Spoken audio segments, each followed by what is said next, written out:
자, 여러분 안녕하십니까?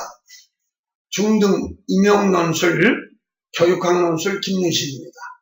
자, 이번 시간에는 2014년 중등 임용논술 작년 12월 7일에 봤던 교육학논술 기출문제를 해설함으로써 이제 다가오는 12월 6일 교육학논술에 많은 도움이 됐으면 하는 바람입니다. 여러분, 이미 오늘이 이제 8월하고도 중순경에 접어드니까 여러분 이제 올해 시험을 본 학생들이 교육학에 대한 기초적인 지식은 다 갖추어졌으리라 이렇게 믿습니다. 그러므로 이 강의를 들음으로써 알고 있는 교육학적 지식을 어떻게 교육학 임용 논술 시험에 적용할 것이냐, 여기에 많은 시사점이 되는 아주 중요한 강의라고 말할 수 있습니다. 작년 그러니까 12월 7일 시험을 보고 나서 바로 3시간 있다가 제가 이 모범답안을 만들어서 올려놨었습니다. 그러나 이제 그때 3학년 그러니까 지금 4학년 학생들은 아직 이 임용 논술이 어떻게 써야 모범답안인지를 몰랐었죠. 그러나 지금 이제 올해 시험 보는 학생들은 이미 교육학을 많이 공부를 했기 때문에 이 기출문제 해설을 통해서 이렇게 써야 하구나, 제시문은 이렇게 파악을 하고 출제자의 의도는 이렇게 파악을 하구나, 이걸 반복해서 여러분 연습하면 이건 기출문제지만 엄청난, 다시 말하면 실전 모의고사를 10문제도 덮은 그런 효과를 가져올 수 있으리라 이렇게 믿습니다. 자, 그러면 이제 이 해설 특강을 시작하겠습니다. 이 문제는 지금 여러분이 보시면은 대화의 형태로 제시문을 줬어요. 예를 들어서 여기에 잘 보시면 A 중학교 초임교사 박교사와 경력교사인 최 교사의 대화 내용이다 해가지고 다음 대화문을 바탕으로 논술을 써라 이렇게 나와 있죠. 그러니까 이런 문제가 나올 때는 이 제시문을 잘 파악을 하는 것이 제일 중요한 문제입니다. 그래서 문제는 뭐냐, 학생들이 수업에서 소극적으로 행동하는 그 문제를 두 가지 관점에서 진단을 해라 그랬습니다. 두 가지 관점에서 진단을 하고, 그 다음에 이 수업에 소극적인 학생들의 동기를 유발하기 위한 방안을 3가지 측면에서 각각 2가지만 논해라 그랬는데, 여기에서 이제 중요한 게 뭐냐면, 자, 진단을 했습니다. 그러면 이 진단의 결과를 가지고 동기를 유발하기 위한 방안을 각각 2가지씩만 써라 그랬습니다. 그럼 여기서 이제 문제가 되는 게 뭐냐면 이 방안하고 여기 진단의 관계가 인과관계가 돼야 된다. 그러나 이 대부분의 학생들은 이 관계를 설정하는 것이 제일 어렵습니다. 그래서 나는 이 문제, 이 기출문제를 보고 많은 학생들이 또 많은 가르치는 선생님들도 우리가 평이하게 다루는 문제였기 때문에 아주 문제가 평이했다 이러는 사람도 있는데, 나는 이 문제를 고난도 문제라고 정의합니다. 그 이유는 왜 그러냐면요, 여기에서 이 잠재적 교육과정 이런 개념은 이 교육학 공부를 개론 수준만 해도 다 아는 내용이죠. 또 문화실조도 다 아는 내용입니다.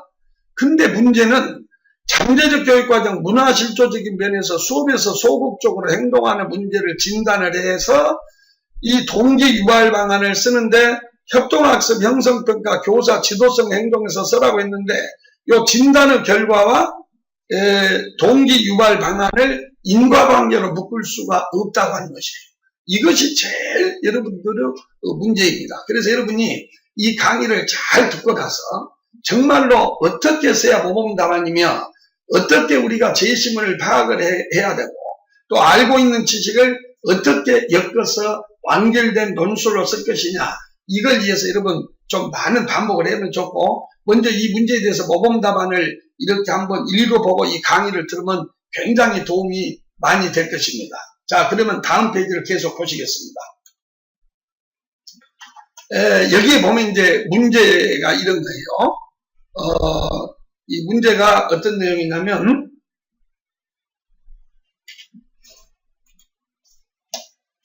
자, 문제 1이 이제 이렇게 나와 있습니다. 박 교사가 선생님께서는 이 교직 생활을 오래 하셨으니 학교의 일상적인 업무뿐만이 아니고 가르치는 일에서도 큰 어려움이 없으시죠? 저는 새내기라 힘듭니다. 자, 여기까지는 뭐 이 제시문에서 어떤 문제가 필요가 없죠. 근데 차 교사가 저도 처음에는 선생님과 마찬가지로 교직이 힘들었습니다. 근데 이제 이게 뭐가 힘들었냐 봤더니 목석처럼 앉아있는 학생이 있을 때 어떻게 해야 할지 모르겠더군요. 그렇습니다. 어느 학교에서 제가 열심히 수업을 해도 또 학생에게 질문을 던져도 몇몇쯤 고개를 숙인 채 조용히 있습니다. 심지어 어떤 학생은요, 침묵으로 일관을 한다는 거죠. 또 눈도 마주치지 않으려고 합니다. 또 가정환경이 좋지 않는 몇몇 학생은 이제 여기서 우리가 중요한 게 문화실조의 개념인데요.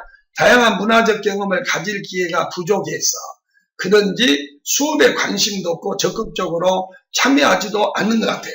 그러니까 여기 이 화면에서 우리가 아는 것은 뭐냐면 어째서 수업에 적극적으로 관심을 보이지 않고 참여를 하지 않느냐. 그 이유를 진단을 하되 아까 두 가지 측면 있잖아요. 잠재적 교육과정과 문화실조 관점에서 이제 진단을 해라는 거예요. 그리고 진단을 한 다음에 수업 동기 유발 방안을 써라. 이게 문제입니다. 자, 그러면 계속해서 다음 페이지를 보겠습니다. 자, 여기에 보면 이제 차 교사가 이렇게 나옵니다. 선생님의 고충은 충분히 공감합니다. 그렇다고 해서 수업 시간에 아이들을 그대로 방치해서는 안 됩니다. 선생님은 이 학생 한 사람 한 사람을 수업에서 전혀 방치되거나 이런 학생이 없도록 동기 유발을 해야 된다는 거죠. 박 교사가 그럼 수업에 소극적인 학생을 적극적으로 참여할 수 있는 동기 유발 방안을 고민해야겠네요. 그러니까 여기에서 묻는 게 바로 이거죠.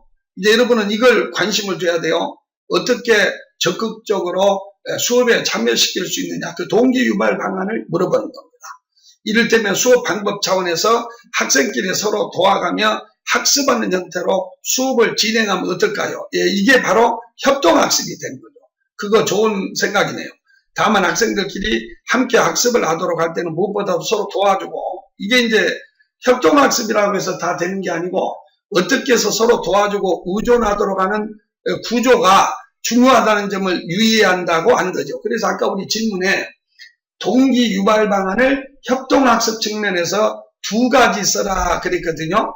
예, 그 두 가지가 미리부터 말하면 여러분 협동학습 할 때 보면 동기 유발적 관점이 있고 사회 응집성 관점이 있습니다. 그 두 가지를 써주면 되는 것입니다. 자, 여러분 계속해서 다음 문제를 보기로 합니다. 이제 박 교사가 그렇군요.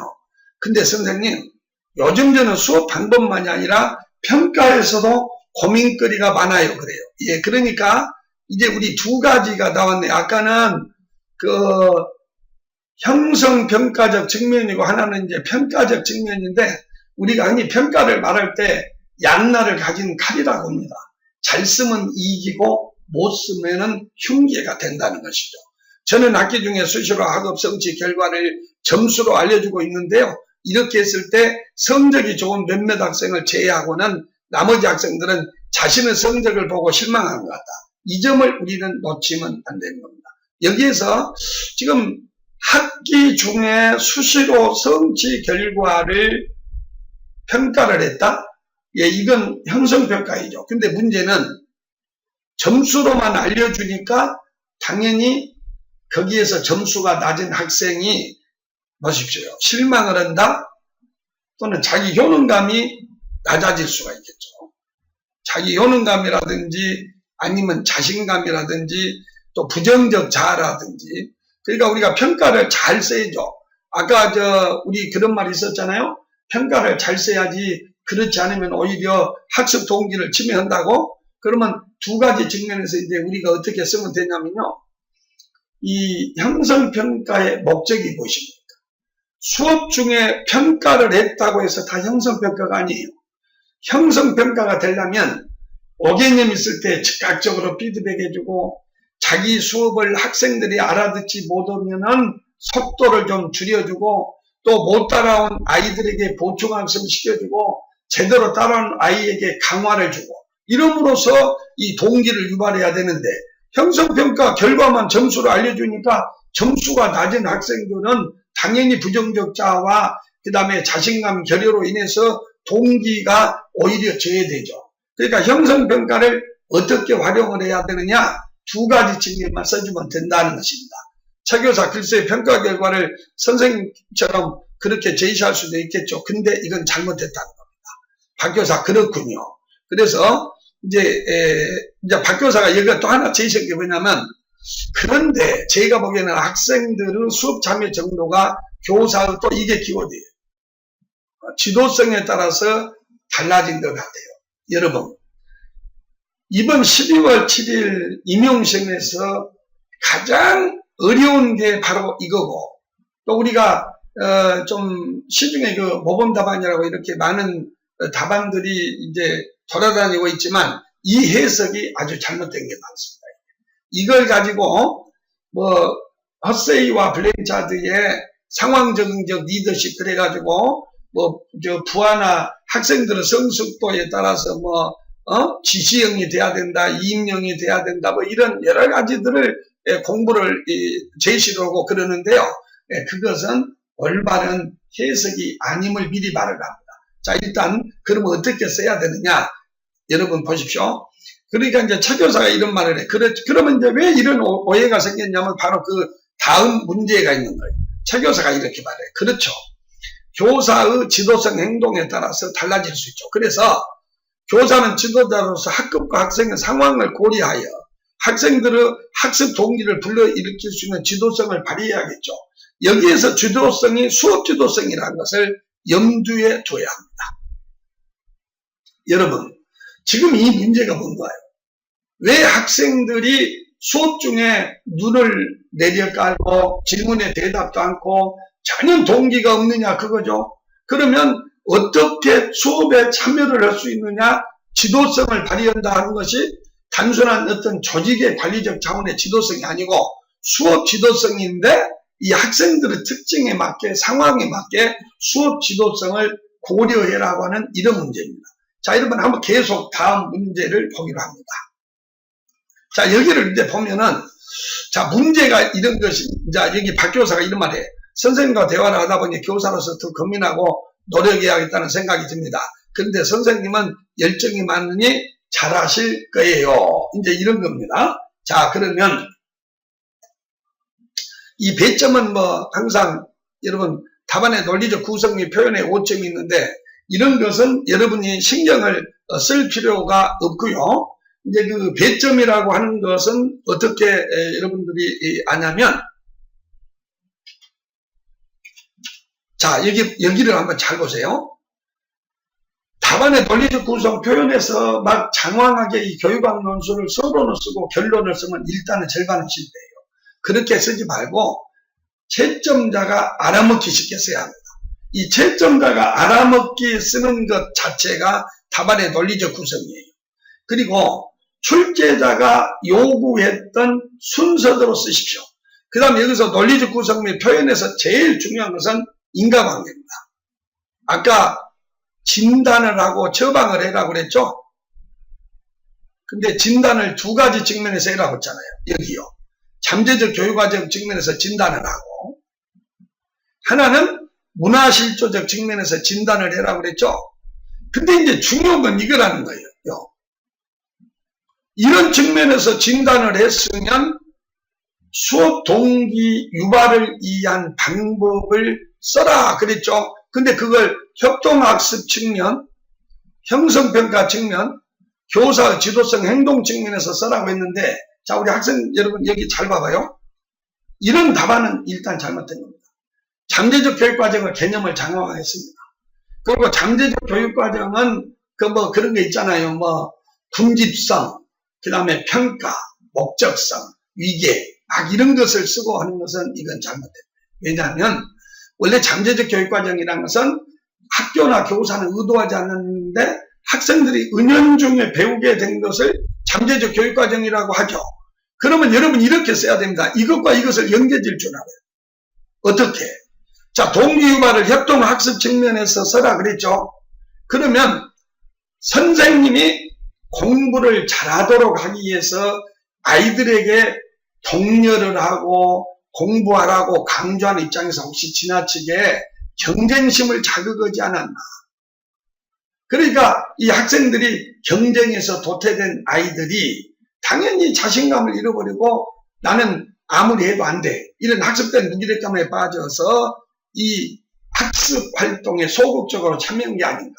그러니까 은연중에 그런 것이 있었다면 이제 교사는 어떻게 해야 되겠어요? 협동학습을 하도록 모둠을 만들어서 수업에 도태됨이 없도록 해야 한다. 이렇게 써야 이게 인과관계가 맞는 거예요. 또 하나는 대부분의 모범답안은 이런 게 없어요. 잠재적 교육과정과 형성평가를 연결하지 못해요. 예를 들면 선생님은 우리 학교에서는 평가를 많이 하죠. 근데 평가 과정에서는 항상 우열의식이 생기고 높은 점수를 받은 아이들은 에리트의식을 느끼지만은 낮은 점수를 받은 아이들은 거기서 자신감을 잃어버리고 오히려 잘하자고 하는 평가가 원래 의도를 상실해버리고 오히려 대다수 점수가 낮은 아이들을 소극적으로 빠뜨리지 않았을까요? 그러면 이 잠재적 교육과정과 형성평가를 어떻게 응용하냐면 이렇게 써야 답이다 이 말이에요. 우리가 형성평가를 하는 이유는 중간중간에 평가를 해서 오개념이 있으면 즉각적으로 피드백을 해주고 그 다음에 교수 학습 방법을 개선하자는 것인데 은연중에 이것이 잘못 형성평가 결과를 활용함으로써 아이들에게 자신감을 잃지 않느냐. 그래서 형성평가를 올바로 활용해야 한다. 그래 갖고 두 가지를 쓰면 이게 맞는 겁니다. 또 하나는 자 대부분 이렇게 씁니다. 잠재적 교육과정이라는 건 뭐 학교에서 의도하지 않는데 아이들이 은연중에 배우게 된 거다. 그래서 학교는 위계성이 있으니까 그 위계성에 의해서 아이들은 소극적 수능의 태도를 배운다. 어쩐다. 그래서 수업에서도 그렇게 된다. 이건 잘못된 거예요. 왜냐하면 이 교사의 지도성이라는 게 뭐냐면 우리가 수업에서 교사는 우월한 지위에 있습니다. 우리도 이렇게 학생들을 가르치지만은 학생들보다 더 많이 알기 때문에 학생들 눈높이에 맞지 않게 막 표현을 하고 그 다음에 내 수업이 질이 높으니까 여러분이 이해하지 못한 것은 여러분의 탓이다. 이런 아주 권위의식을 많이 가지고 수업에 임하는 경우가 많아요. 자, 우리 강의를 한 나도 예를 들어서 지금 우리 작년에 봤던 중등 논술 기출문제의 가장 올바른 이 모범답안이라고 이렇게 생각을 하니까 조금 내가 일방적으로 여러분들한테 막 지시를 하고 권위의식을 보이는 경우가 있잖아요.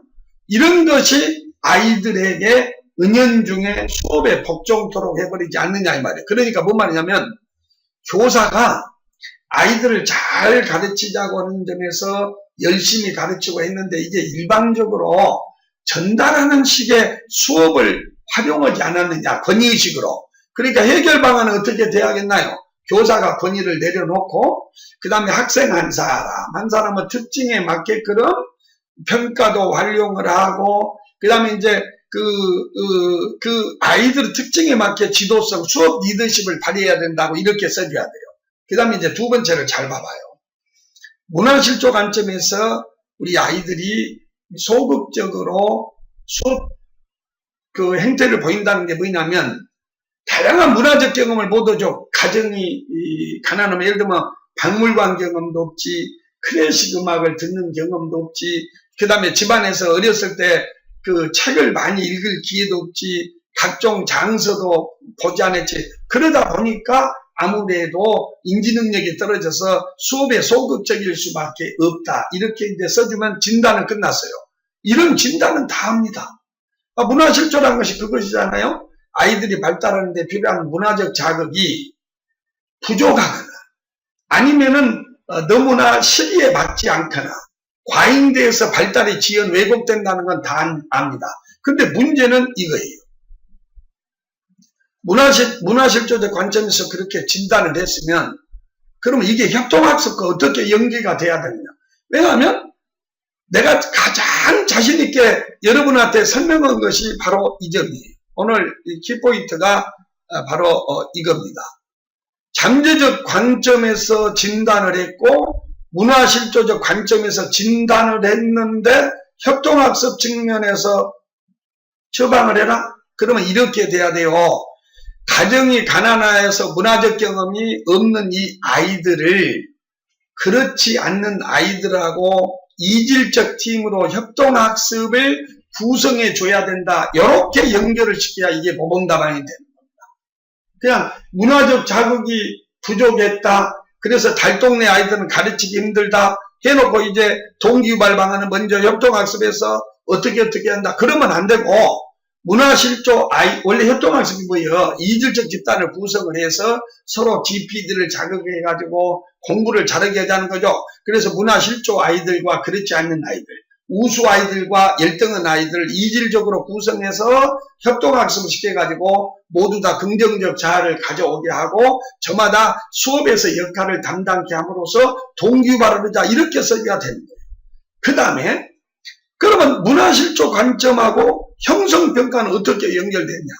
대다수가 동기유발의 형성평가는 이러저러한 평가이므로 이렇게 해야 한다. 그건 잘못된 거예요. 왜냐하면은 문화실조와 형성평가는 어떻게 연결이 돼야 되느냐면요. 우리가 문화실조아들은 하루계층 아이들 아닙니까? 근데 우리가 평가해서 칭찬을 해주고 또 형성평가 결과에서 향상점수가 있는 아이들을 갖다가 격려해주고 이런 칭찬의 효과를 보는 아이들은 가난한 문화실조 아이들이라는 거예요. 그러니까 이런 문화실조 아이들에게 특히 형성평가를 통해서 격려하고 그 다음에 그 아이들이 잘하고 수업 중 질문에 대답했을 때 긍정적 강화를 줌으로써 이런 문화실조 아이들을 형성평가를 통해서 동기유발을 한다. 이렇게 써줘야 된다는 거예요. 그 다음 이걸 잘 보시기 바랍니다. 교사의 지도성을 이렇게 했다가 뜬금없이 교사의 지도성을 언급하면서 뭐 변혁적 지도성을 언급해줘. 그래서 변화지향적 지도성을 언급한다. 이게 얼마나 단절이 됩니까? 또 뭐 헛세이 블린 자드의 지도성을 해가지고 학생들의 심리적 동기와 발달 상황을 고려해서 지시형이니 이익형이니 이게 아니고 잠재적 교육 과정에서 뭐냐면 교사가 열정적으로 가르친다고 했잖아요. 근데 일방적으로 전달을 하고 이런 수업 지도성을 민주적 지도성으로 바꿔가지고 아이들이 수업 학습 과제를 선정할 때 참여케 하자. 그래야 이것과 연결이 돼. 그러면 문화실조와는 어떻게 연결되느냐? 아까 이런 말이 나왔죠. 학급의 상황이나 학생들의 상황에 맞게 지도성 행위를 발휘해야 한다고 그랬죠. 그것이 뭐냐면 이 반은 문화실조 아이들이 많지 않습니까? 그러니까 교사가 학습 과제를 선정할 때 학생들의 요구를 많이 받아들이고 이런 문화실조 아이들에게도 친숙한 과제를 선정을 해주는 이런 지도성을 발휘해야 한다. 이렇게 써줘야 되는 것입니다. 자, 여러분, 나는 여기에서 이제 이 말로 결론을 내리고 다음 모범답안으로 넘어가려고 합니다. 앞으로 모든 논술시험은 이게 5점으로 되어 있어요. 답안의 논리적 구성과 표현이란 논리적 구성은요, 인과관계가 있어야 됩니다. 이러므로 이렇다는 인과관계. 그래야 설득이 되고 읽기가 쉬운 거죠. 그러면 잠재적 교육과정과 문화실조적 관점에서 진단을 해라 그랬고 협동학습과 형성평가 교사의 지도성 측면에서 수업동기 유발을 해라고 했으면 앞에 잠재적 교육과정 문화실조하고 이 세 가지가 전부 연결이 되지 않으면 그건 논리적 표현이 없는 거예요. 그리고 표현이 뭐냐면 명료성이에요. 나는 아주 간단하게 말하는데요. 이 표현이라는 것은 명료성. 그럼 어떻게 해야 명료성인가요? 적확한 표현을 써야 돼요. 그러면 적확한 표현은 뭐냐? 교육학적 용어를 쓰면 됩니다. 그래서 우리가 교육학적인 지식을 쓰되 수업 현장에서 우리 예비 교사들이 앞으로 당면하게 될 이런 문제를 정말로 우리가 다른 사람이 가슴에 와닿게 써야지 너무 도식적으로 써가지고 그것이 답안이 될 수가 없습니다. 자, 그러면 여러분 한번 모범 답안을 확인하면서 그 다음에 정말로 이렇게 쓰는 것이 왜 중요한지 자 그걸 한번 보도록 했어요. 계속해서 다음을 보겠습니다. 자 이제 뭐 여기에 이제 그런 말이 나와 있습니다. 김윤신 명품 교육학 논술인데요. 이제 여기서 요 분야, 앞에 분야가 서론이 됩니다. 여러분, 서론은요, 너무 서론에 얽매일 필요가 없는데, 다만, 서론이 이 본 문제하고 관련이 될 때는 상관이 없어요. 지금 여기가 어떤 문제냐면요, 교사 제1의 역할은 수업에 있고, 학생들이나 학부모들이 가장 존경하는 교사는 수업을 잘하는 교사라는 조사 결과가 있습니다. 이런 거 다 이제 밝혀진 거고, 학생들 수업에 소극적으로 참여하는 문제를 해결하기 위해서 교사는 그 원인을 정확히 진단, 처방하는 전문가로서 역할을 해야 한다. 여기까지만 다 끝나면 됩니다. 근데 이 문제는 바로 이것과 밀접히 연관되어 있기 때문에 아주 좋은 서론입니다. 다만 여러분, 서론을 쓸 때 흔히 이 질문을 다시 반복하는 일을 금해야 합니다. 예를 들어서 뭐냐면, 이제 수업에 소극적으로 참여하는 문제를 잠재적 교육과정의 측면과 그 다음에 문화실제적 관점에서 진단을 하고, 이것을 형성평가 측면이라든지 수업의 지도성 행위 측면, 이러이런 측면에서 논의하고자 한다. 이것은 이미 질문이 돼 있는데 그걸 반복하니까 우선 지면도 잡아먹어버리고, 그건 논술로 표현이 아니, 그래서 질문사항은 여기서 빼야 돼요. 무엇을 논해라, 근데 그걸 논의하겠다, 이런 표현은 쓸 필요가 없어. 자, 여기까지면 적당하고, 자, 계속해서 다음을 보면요, 먼저 잠재적 교육과정 측면에 그 원인이 있을 수 있어. 이렇게 채점자가 요구하는 순서대로 써주는 것이 좋겠죠. 먼저 잠재적 교육과정 측면에 그 원인이 있다. 잠재적 교육과정이라는 학교에서 의도하지 않았으나 학교의 물리적 조건이나 제도, 사회, 심리적 상황을 통하여 학생들이 은연중에 가지된 경험을 말한다. 여기서 끝나야 돼. 여기에 잠재적 교육과정의 원천이 뭐고, 김종서가 뭐라고 하고, 잭슨이 뭐라고 하고, 그것은 전혀 사족에 불과합니다. 이렇게 볼 때 아까 협동학습 측면에서 동기유발 방안을 써라고 하지 않았습니까? 그러니까 그것과 잠재적 교육과정을 연결짓는 거예요. 혹시 교사는 은연중에 협동보다는 경쟁 위주로 수업을 운영하다 보니까 소수 우수자 외에 경쟁에서 도태된 다수의 학생들이 부정적자, 낮은 자기 효능감, 높은 실패, 회피, 동기 등으로 인해서 침묵으로 일관된 죽은 수업이 된다, 그 말이에요. 어느 부모가 자식 못되기를 바라겠습니다. 똑같은 논리로 어떤 선생님이 아이들한테 이런 걸 길러주려고 하겠냐, 이 말이에요. 그러나 제자 잘되기를 위해서 경쟁도 시키고 수업 중에 잘못하면 나무라기도 하는데 의도지 않게 우리 아이들이 이런 게 길러져 버린다는 거예요. 특히 실패 동기가 뭡니까? 선생님이 질문을 했는데 대답을 안 해. 괜히 말을 잘 못해가지고 혹시 내가 아이들의 웃음거리가 되지 않느냐. 그렇게 성공 주도 동기보다 실패 동기가 강하니까 죽은 수업이 돼버리는 거예요. 자, 여기서 중요한 게 이거요. 잠재적 교육과정 측면에서 협동학습과 연결을 해줘야 돼. 이게 아주 중요해요. 자, 그 다음에 다음을 계속해서 봅니다. 교사의 평가도 여러분 여기를 보시면 교사의 평가도 이제 문제가 된다 하는 것이죠.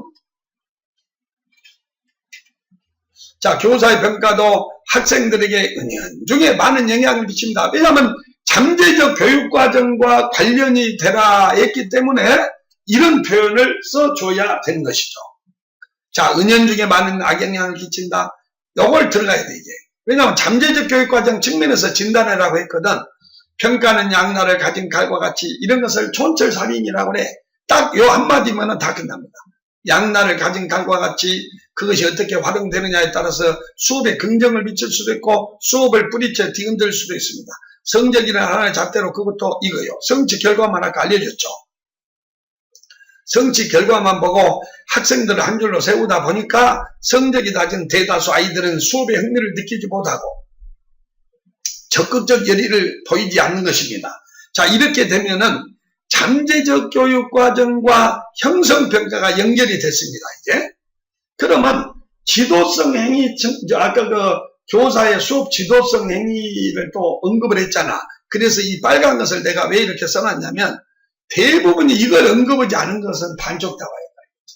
또 아이들이나 학급 상황을 고려하지 않는 수업 지도성도 동기를 저해하는 요인이 될 수 있다.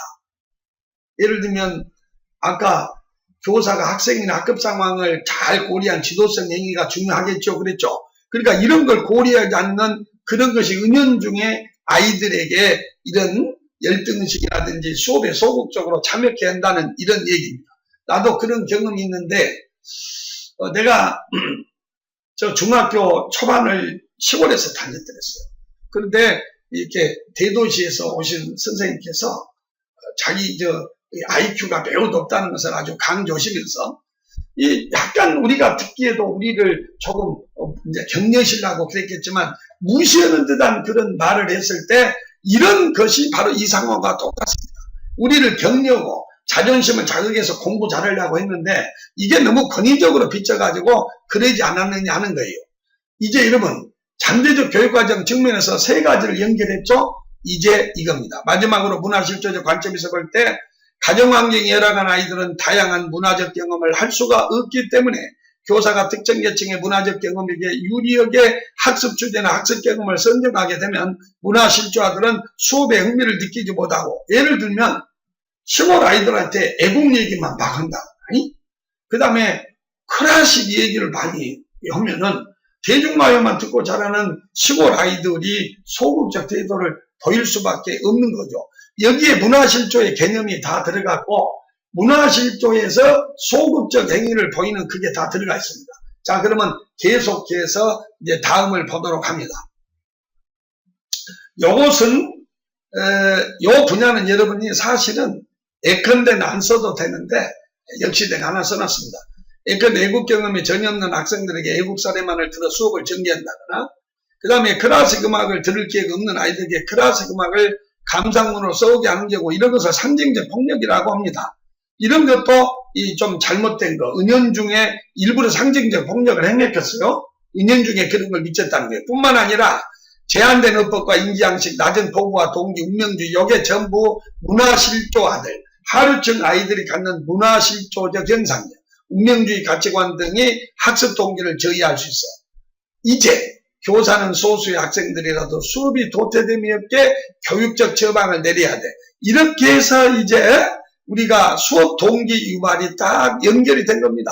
이 두 줄로 인해서 이제 진단이 끝났잖아요. 그러면 어떻게 동기 유발을 하느냐. 먼저 학생들을 경쟁으로 내모는 경쟁 위주의 수업 방식이 아니라 서로 돕고 서로가 부족함을 도와서 잠재력이 향상돼도 이질 집단으로 형성된 협동학습을 전개해야 된다. 여러분 협동학습을 전개해야 된다. 근데 여기에 그 이질 집단이라는 것이 어떻게 연결이 되냐면요. 자, 아까 잠재적 교육과정 측면에서 은연중에 아이들을 경쟁을 시켰으니까 이제 그렇게 하지 말고 협동학습을 해란 말하고 문화적 실조 관점에서 볼 때 문화실조 아들이 그 안에도 지금 수업 동기가 없잖아요. 그러면 협동학습이 뭡니까? 문화실조하고 문화실조화가 아닌 이런 이질적 집단의 아이들, 공부 잘하는 아이, 모든 아이를 이질 집단으로 이렇게 형성을 해준다. 이게 들어가야 문화실조가 여기에 들어가서 딱 아기가 맞는 거다 이 말이에요. 지금 이 수업을 충분히 알아들일 수 있으리라 믿습니다. 자, 그러면 계속해서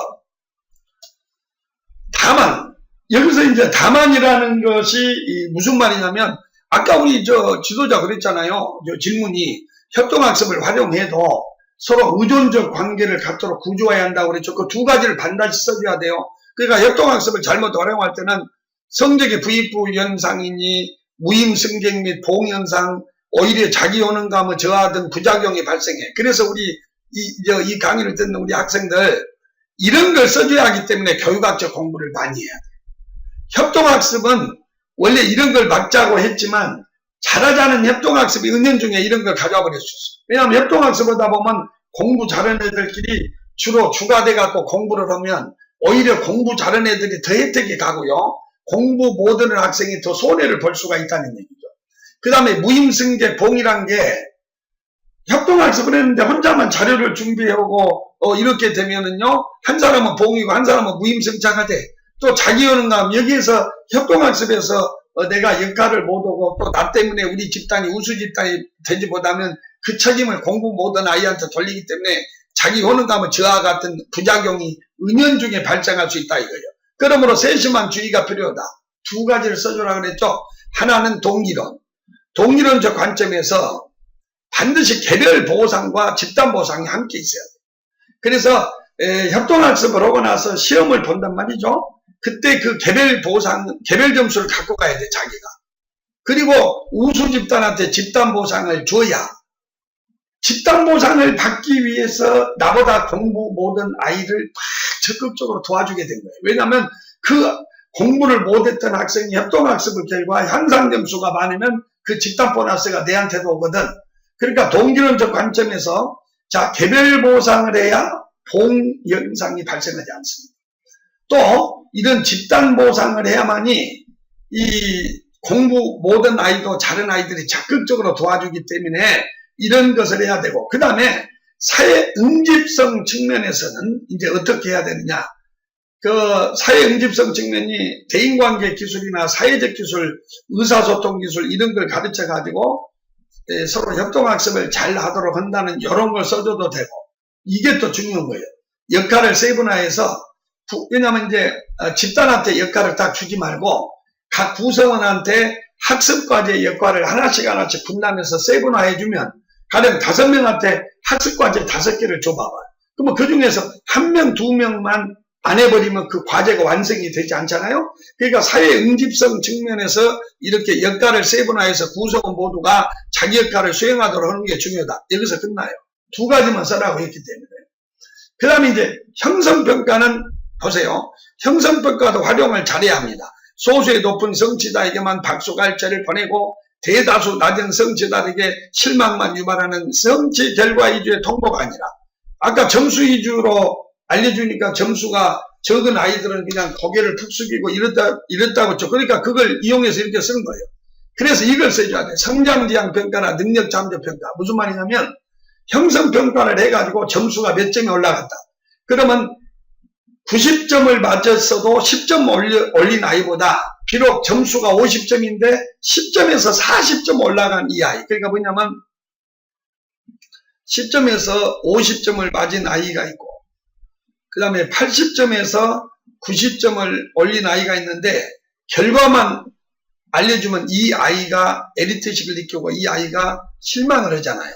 그러나 요거요, 이 성장 잠조 평가를 한다거나, 그 다음에 이 기초 원래 지식이 없는 아이에게 이 능력에 비해서 이 50점을 많이 땄다라고 능력 잠조 평가를 활용을 해야만이 이 아까 같은 형성평가의 문제가 어찐다, 줄어든다 이거예요. 그 다음에 그래서 이제 또 이런 거예요. 그래서 학생들에게 기대되는 요구가 낯설을 때 칭찬을 아끼지 말아야 돼요. 그러면 여러분, 문화실조하고 이 형성평가가 어떻게 연결되냐면, 여러분 왜 공부하다 보면 칭찬을 할 때 남한테 강화를 줄 때 이거 조심해야 돼요. 예를 들면 공부를 아주 잘하는 아이한테 칭찬을 남발하면요, 이건 오히려 부정적 효과가 발생합니다. 그러나 문화실조아들, 하류계층의 아이들, 공부를 못해갖고 칭찬이라고는 아무것도 받아보지 못한 문화실조 아이들에게는 이런 능력 잠조평가, 성장 잠조평가를 해서 자랐을 때 긍정적 피드백을 해준 이것이 정말로 중요한 수업 동기 유발을 한다는 겁니다. 그래서 이렇게 문화실조적인 것하고 이렇게 연결이 돼야 된다는 것이고요. 그 다음에 한 장을 또 넘겨서 봅시다. 또 우리가 이제 형성평가라는 것은 어떻게 해야 되느냐 보세요. 학생들의 오류에 대해 즉각적 피드백이 제공돼야 돼. 그러니까 뭐냐면 이제 결론부터 말할게요. 형성평가는 수업 중에 자주 한다고 해서 그게 형성평가가 아니에요. 수업 중에 자주 평가를 해도 그 평가답게 활용을 해야 되는데, 그 중에 하나가 뭐냐, 오개념 있을 때 즉각적으로 교정해주고, 못 따라온 아이가 여기는 이제 없지만 따라오지 못한 문화실조 아이들이 있으면 그 아이들에게 맞게 학습 속도를 줄여주고, 어쩌다가 수업 중 질문에 대해서 정답을 말하는 문화실조아들이 있으면 칭찬을 아끼지 말고 이렇게 해야만이 형성평가라고 하는 것입니다.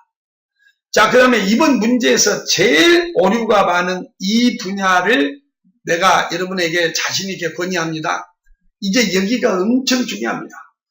우리 많은 학생들이 여기에다가 변혁지향적 지도성을 쓴 거, 또 상황 적응적 헛세이 블레임 차트를 갖다 쓴 거, 그것도 가상을 합니다. 그러나 그걸 응용을 하셔야죠. 이게 뭔 말이냐면, 자 보세요. 한편 학급과 학생의 상황에 맞는 지도성 발휘가 매우 중요합니다. 그 학교가 위치해 있는 지역사회. 아까 지문에 많은 그 가정이 빈곤한 아이들이 문화적 경험을 하지 못해서 그런지 그랬잖아. 그러니까 그 지역사회 밖에. 또 아이들의 능력과 흥미에 맞는 과제 선택의 기회를 줘야 돼.